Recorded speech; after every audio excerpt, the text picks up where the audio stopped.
తాకట్టులో ఉన్న బంగారాన్ని విడిపించి ఆ రోజు ఆన్లైన్ రేటుకే మేము కొంటాం. Sharma gold company. హాయ్, నా పేరు doctor hypno Padma Kamalakar, counselling psychotherapist, hypnotherapist, family and marriage counsellor. మా క్లినిక్స్ రాజమండ్రి, హైదరాబాద్లో ఉన్నాయి. మా హస్బెండ్ 2 years నుంచి 3 years నుంచి నాతో సరిగ్గా ఉండట్లేదు. చాలా ఇబ్బందిగా ఉంది, చాలా బాధగా ఉంది. చెప్తేనేమో అరిచేస్తున్నాడు, కొట్టేస్తున్నాడు, అందరి ముందు నన్ను బ్లేమ్ చేసేస్తున్నాడు అని చెప్పడం జరిగింది. వాళ్ళు చెప్పాక ఈ మధ్యన చాలామంది అంటే జాబ్ చేస్తున్నారు, 40 years వచ్చేటప్పటికి చాలా సఫర్ అవుతున్నారు, వైఫ్ని చాలా భయంకరంగా హింసిస్తున్నారు, ఇబ్బంది పెడుతున్నారు, కష్టపెడుతున్నారు అని అందరూ చెప్తున్నారు. బట్ ఎందుకు అలా చేస్తున్నారు ఏంటనేది ఒక్కసారి ఆలోచించారా అని నేను అడిగితే, లేదు మేడం, ఇంక ఇదే సమస్యతో గొడవలు పెట్టుకోవటం ఇదే సరిపోతుంది లైఫ్ అంతా, అసలు ఉన్న లైఫ్ని పాడు చేసుకుంటున్నానేమో అని అనిపించింది మీ వీడియోస్ చూశాక. అందుకు ఇలా మిమ్మల్ని అడుగుతున్నాను. నేను ఒక డాక్టరే నన్ను అడిగారు, దానికి నేను నా దగ్గరికి వచ్చిన ఒక కేసుని నేను చెప్తున్నాను. వాళ్ళిద్దరూ చాలా బాగానే ఉండేవారు, చాలా చక్కగా ఉండేవారు. కానీ సర్టెన్ ఏజ్ వచ్చిన దగ్గర నుంచి అంటే తను వర్క్ బిజీలో అయిపోయాడు, తినో వర్క్ బిజీలో అయిపోయింది, నా హస్బెండ్ నాకు దూరంగా ఉంటున్నాడు అని అనుకొని ఆ లేడీ ఏం చేసిందంటే అతన్ని ఇబ్బంది పడే విధంగా మాట్లాడింది. అంటే నా దగ్గర తీసుకొచ్చింది, తనే తీసుకొచ్చింది. అరే, నా హస్బెండ్ నాతో సరిగ్గా ఉండట్లేదు మేడం, అడుగుతుంటేనేమో చాలా ఇబ్బంది పెడుతున్నాడు అని చెప్పడం. నేను అంతా మొత్తం అబ్జర్వ్ చేసిన తర్వాత, అంటే మన సుమన్ టీవీ చూసి లేడీస్ ఎలా అయితే ఫోన్ చేసినప్పుడు నేను వాళ్ళని కూడా ఇదే క్వశ్చన్ అడిగా, మేడం మీరేం అనుకోవద్దు, ఇబ్బంది పడద్దు, మీ హస్బెండ్ అలా చేస్తున్నాడు అంటే ఒక రీజన్ ఉంటుంది, అది నేను మిమ్మల్ని అడుగుతాను, మీరు చెప్పండి అంటే, అడగండి మేడం అన్నారు. మేడం, మీరందరూ మీ హస్బెండ్స్ మీద ఎక్కువ అరుస్తున్నారా, అతను ఇబ్బంది పడే విధంగా అందరి ముందు అతని మీద అరవటం చేయటం అది చేస్తున్నారంటే, మేడం కరెక్ట్ మేడం, నిజంగానే అరుస్తున్నాం మేడం అన్నారు. జనరల్గా ఎలా ఉంటుందంటే, హస్బెండ్ దగ్గరికి రావట్లేదు అని పరిశీలిస్తే, అంటే అతను ఎలా ఉంటుందంటే ఎప్పుడూ కూడా నా భార్య నాతో సున్నితంగా స్మూర్తిగా అంటే ఒక తల్లిలాగా నన్ను చూడాలి అని ఒక హస్బెండ్ అనుకుంటాడు. కానీ అలా ఎప్పుడైతే అనుకోలేదో, ఇంకా భార్య ఒక గయ్యాళి, అందుకే ఏంటంటే గయ్యాళి అంటూ ఉంటారు. కానీ ఆ గయ్యాళితనం ఎందుకు వస్తుంది అనేది మనం తర్వాత మాట్లాడుకుందాం. ఎప్పుడైతే అలా గయ్యాళితనంగా హస్బెండ్ మీద అరవటం కరవటం చేశామో, అలాగే శారీరకంగా తన దగ్గరికి రావట్లేదు అనుకున్నప్పుడు శారీరకంగా సెక్స్ పరంగా మగవాడు సున్నితం కాబట్టి ఆ విషయం గురించి, నువ్వు నా దగ్గరికి రావట్లేదు, నా పక్కన పడుకోవట్లేదు, నీకు ఇష్టం లేదా, లేకపోతే నీకు అసలు ఇంట్రెస్ట్ లేదా, నీకు ఆ కోరిక కలగట్లేదా అనే వేలో చాలా స్ట్రాంగ్గా చాలా గట్టిగా మాట్లాడేటప్పటికి ఒక భార్య దగ్గరికి వెళ్ళడానికి భయపడిపోతాడు. భయపడిపోయి అంటే తనకు ఎక్కడ తన్ని సాటిస్ఫై చేయలేనేమో అనే ఒక ఇన్సెక్యూరిటీ ఫీలింగ్లోకి వెళ్ళిపోయి భార్య దగ్గరికి వెళ్ళటం మానేస్తాడు. ఎప్పుడైతే భార్య అలా అరుస్తూ ఉందో, ఇబ్బంది పెడుతూ ఉందో, భర్తకి ఆ కోరిక అనేది చచ్చిపోయి భార్య దగ్గరికి వెళ్ళడానికి ఇష్టపడ్డు. అదే కొంతమంది లేడీస్ అన్నారు, మేడం బయట వాళ్ళతో చాలా చక్కగా వెళ్తున్నాడు, చేస్తున్నాడు, నా దగ్గరికి వచ్చేటప్పటికి ఇలా చేయట్లేదంటే ఒకటే రీజన్, భార్య అరవటం, లేదంటే షుగర్ హై లెవెల్లో ఉండటం వల్ల కూడా హస్బెండ్కి ఇంట్రెస్ట్ చచ్చిపోతుంది. దానికి ఇక్కడ ఒక భార్యగా మీరు మీ హస్బెండ్తో చాలా చక్కగా చాలా ఫ్రీగా ఉండాలి అని అనుకుంటే మటుకు ఫస్ట్ అరవటం మానేయండి. ఏ సమస్య వచ్చినా, తను ఇబ్బంది పెడుతున్నా, ఎలా ఉంటుందంటే నాకు ఆవిడ చెప్పింది, అంటే మేడం వేరే రూమ్లో వెళ్ళి పడుకుంటున్నాడు, గొళ్ళెం పెట్టేసుకుంటున్నాడు, నేను పిలిచినా రావట్లేదు అంటే, ఎస్ కరెక్టే. ఎందుకంటే భార్య ఎక్కడొచ్చి పక్కన పడుకుంటుందో, తనతో నేను ఫ్రీగా లేకపోతే మళ్ళీ నేను ఎందుకు పనికిరాను అని చెప్పి బ్లేమ్ చేస్తుందనే ఉద్దేశంతో అలా చేయడానికి అవకాశం ఉంది. సో అలా చెయ్యకూడదు.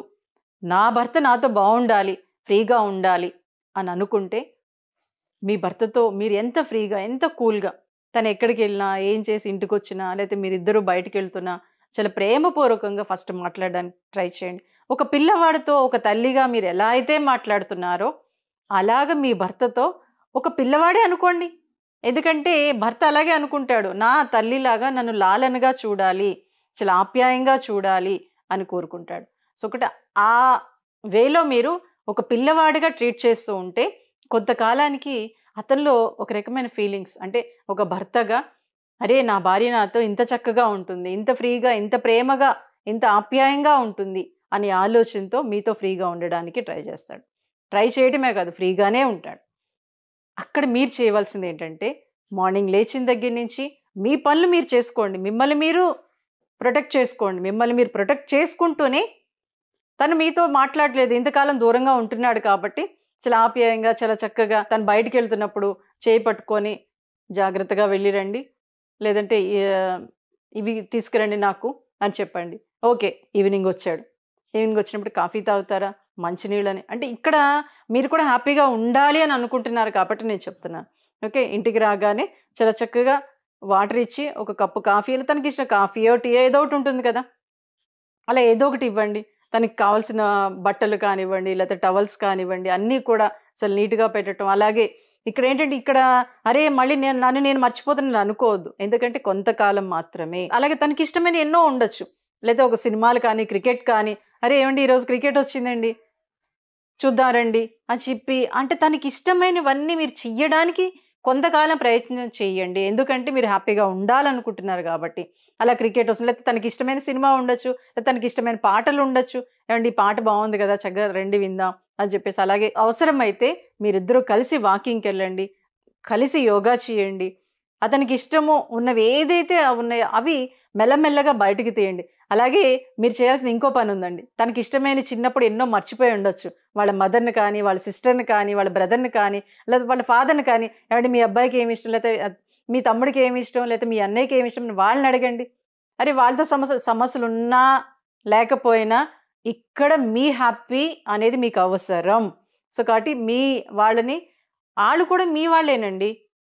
చక్కగా వదిన మీ తమ్ముడు ఎలా ఉంటాడు, ఏంటి, తనకి ఏమి ఇష్టమో తెలుసుకొని ఆ విషయాలు కూడా గుర్తు చేయండి. అలాగే పాత ఫోటోలు ఉంటాయి మీ మ్యారేజ్ అయిన కొత్తలో, లేకపోతే మీరు ఎక్కడికైనా వెళ్ళినప్పుడు చాలా చక్కగా మిమ్మల్ని ప్రొటెక్ట్ చేసి ఉండవచ్చు, లేకపోతే చక్కటి విషయాలు మీ ఇద్దరి మధ్యన ఉండవచ్చు. వాటన్నిటిని అప్పుడప్పుడు కదపండి, ఆ ఫొటోస్ చూపించండి. ఇందులో మీరు చాలా బాగున్నారండి, చాలా చక్కగా నాతో ఆ రోజు ఎంజాయ్ చేశారు, చాలా బాగా మాట్లాడారు మీరు, మీ ఫ్రెండ్స్ అందరి ముందు కూడా నన్ను మెచ్చుకున్నారండి. ఇలాంటి విషయాలు మీరు బయటికి తీసి అప్పుడప్పుడు మాట్లాడుతూ ఉంటే ఆటోమేటిక్గా తనలో ఒక రకమైన హ్యాపీనెస్ వచ్చి మీతో సరిగ్గా ఉండడానికి ప్రయత్నం చేస్తాడు, మీతో సరిగ్గా ఉంటాడు. అలా వచ్చే వరకు మీరు ఇవన్నీ చేయగలిగితే మటుకు కాస్త ఓపిక అవసరం ఇక్కడ. ఎందుకంటే లేడీ భూదేవ్ అంత సహనం ఉంటుందంటారు కదా. సో కాబట్టి ఏంటంటే ఆ సహనాన్ని ఇక్కడ మీరు చూపించగలిగితే మటుకు ఒక 1 year 2 years తర్వాత ఒక అద్భుతమైన ప్రపంచాన్ని మీకు మీరుగా సృష్టించుకోగలుగుతారు. ఎందుకంటే మీరిద్దరూ హ్యాపీగా ఉంటే మటుకు పిల్లలు హ్యాపీగా ఉంటారు. తను ఒక రూమ్లో మీరు ఒక రూమ్లో పడుకుంటే మటుకు పిల్లల్లో ఇన్సెక్యూరిటీ పెరిగిపోతుంది. ఎందుకంటే సినిమాలు చూసి, టీవీల్లో చూసి, అంటే వైఫ్ అండ్ హస్బెండ్ అంటే భార్యాభర్తలు అంటే అమ్మా నాన్నలు అంటే ఒక రూమ్లో పడుకుంటారు అనే ఫీలింగ్ పిల్లలకు ఉంటుందండి. వాళ్ళకి అన్నీ తెలుసు. అలా మీరు వేరే వేరే రూమ్లో పడుకున్నారనుకోండి, అరే అమ్మా నాన్న వేరే రూమ్లో పడుకున్నా అంటే వీళ్ళిద్దరికి పడట్లేదు, వీళ్ళిద్దరు గొడవలు పెట్టుకుంటున్నారు, అందుకే అలా ఉంటున్నారు అనే ఫీలింగ్ పిల్లల్లో ఏర్పడింది అంటే వాళ్ళ స్టడీస్ దెబ్బతింటాయి, వాళ్ళ స్కిల్స్ దెబ్బతింటాయి, వాళ్ళ నాలెడ్జ్ దెబ్బతింటుంది. బట్ మీరు సఫర్ అవటమే కాక మీ పిల్లలు కూడా సఫర్ అవుతారు. సో కాబట్టి ఏంటంటే మీ హస్బెండ్తో, ఎందుకంటే లేడీ ఏదైనా చేయగలుగుతుందండి. ఎందుకంటే ఒక అద్భుతమైన ప్రపంచాన్ని సృష్టించే అవకాశం ఒక లేడీకే ఉంటుంది. సో కాబట్టి ఆ అవకాశాన్ని మీరు కల్పించుకొని ఈ విషయాల్లో మీ హస్బెండ్తో సపోర్ట్ చేయగలిగితే మటుకు తను ఓకే సఫర్ అవుతున్నాడు, తను ఇబ్బంది పడుతున్నాడు అనుకున్న క్రమంలో ఆ టైంలో మాట్లాడకండి. తను కాస్త ఫ్రీగా ఉన్నప్పుడు తనకి ఇష్టమైన వంటలు చేయండి. లేదా కొన్ని విషయాలు, తనకి ఆర్ట్ ఇష్టం అనుకోండి, ఎప్పుడైనా ఆర్ట్ ఎగ్జిబిషన్స్ పెట్టినప్పుడు తీసుకెళ్ళటం. అలాగే ఏ స్పోర్ట్స్ ఇష్టమైనా అక్కడికి మీరు రండి వెళ్దాం, పిల్లల్ని తీసుకొని వెళ్దాం, వాళ్ళు కూడా ఇష్టపడుతున్నారు. ఇలా కొన్ని విషయాల్లో మీరు సపోర్ట్ చేయగలిగితే మటుకు మీ హస్బెండ్ మీతో అద్భుతంగా ఉండగలుగుతాడు. అలాగే మీరు కూడా హ్యాపీగా ఉండగలుగుతారు. ఎందుకంటే భార్యాభర్తలు ఎంత హ్యాపీగా, ఎంత ఆనందంగా ఉంటే అంత ఆరోగ్యంగా ఉండగలుగుతారు. ఎందుకంటే ఇప్పుడు చూస్తున్నాం మనం, ప్రతి ఇంట్లో కూడా ఒక ఇంత డబ్బా ఉంటుందండి. మార్నింగ్ వేసుకునే ట్యాబ్లెట్, ఈవినింగ్ వేసుకునే ట్యాబ్లెట్, ఆఫ్టర్నూన్ వేసుకునే ట్యాబ్లెట్. అన్నీ అవసరమా? అటు పిల్లలకి, పేరెంట్స్కి, పెద్దవాళ్ళకి అందరికీ మెడిసిన్తో లైఫ్ అయిపోతుంది. తిండి తగ్గిపోయి మెడిసిన్ ఒక జీవితంగా మారిపోయింది. సో కాబట్టి అవన్నీ ఉండకూడదని మీరు కోరుకుంటున్నారు కాబట్టి, మీరు నన్ను అడిగారు కాబట్టి నేను ఈరోజు చెప్తున్నాను.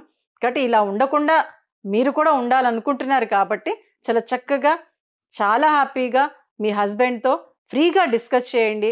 తనతో ఫ్రీగా మాట్లాడండి. తనకి ఏదైనా సమస్య ఉంటే ఏం పర్వాలేదండి, మీరు అప్పుడు చాలా అద్భుతంగా ఉండేవారు, చాలా హ్యాపీగా నాతో డిస్కస్ చేసేవారు, ఏ విషయం ఎంత నాతో షేర్ చేసుకునేవారు, ఇంత అద్భుతమైన వ్యక్తి మీరు, ఇంత గొప్ప వ్యక్తి మీరు చూడండి, అప్పుడు స్పోర్ట్స్లో ఇన్ని ప్రైజెస్ వచ్చినాయట, మీకు స్టడీస్లో ఇన్ని ప్రైజెస్ వచ్చినాయట. ఇలా కాస్త ఎప్పుడైతే మెచ్చుకోలుగా మాట్లాడుతూ ఉన్నారో అది ఒక్కసారే రాదు. అందుకే అంటున్నాను 1 ఇయరా, 2 ఇయర్సా, లేదా 6 మంత్సా, ఒక్కోసారి మీరు అక్కడ ప్రవర్తించే విధానం బట్టి 3 మంత్స్లోనే మీ హస్బెండ్ మారిపోవచ్చు. 3 మంత్స్ లేదా 2 మంత్స్లోనే మీ హస్బెండ్ మీతో అద్భుతంగా ఉండొచ్చు. ఆ అవకాశాన్ని మీరు రప్పించుకోవాలనుకుంటే మటుకు చక్కగా మాట్లాడండి. చక్కగా పక్కన వచ్చి కూర్చొని చేతి మీద చెయ్యి వేసి చాలా ప్రేమగా ఆ టైంలో తన మైండు, బాడీ ఎలా ఉందో అబ్జర్వ్ చేయండి. అబ్జర్వ్ చేసి మాట్లాడండి. లేదప్పుడు బాలేదు, తన మూడ్ బాగాలేదు అనుకున్నప్పుడు ఆ టైంలో సైలెంట్ అయిపోండి. తర్వాత హ్యాపీగా ఉన్నప్పుడు, లేకపోతే పిల్లలతో కూర్చొని మాట్లాడుతున్నాడు, అరే మీ డాడీ ఈ విషయంలో చాలా చక్కగా ఉండేవాడురా, అసలు ఎవరికైనా కానీ అద్భుతమైన సలహాలు ఇస్తాడురా, ఇలా మాట్లాడుతూ ఉండండి. అలా ఎప్పుడైతే మీరు చేశారో మీ లైఫ్ మీ చేతుల్లోనే ఉంటుంది. మీరు అద్భుతమైన వైఫ్ అండ్ హస్బెండ్గా ఉండగలుగుతారు.